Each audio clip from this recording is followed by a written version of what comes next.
Hi guys, good evening. हमारे नए blog में आपका सभी का स्वागत है। हमने आज खाना भी खा लिया है, आराम भी कर लिया है और मैं और देव निकल चुके हैं। देव कहाँ निकले अपने मंडी और मार्केट के अंदर घूमने के लिए वापिस।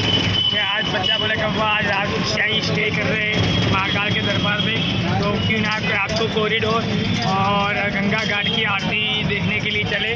और देव को 1-2 खिलौने भी लेने के, तो वो भी ले लेंगे।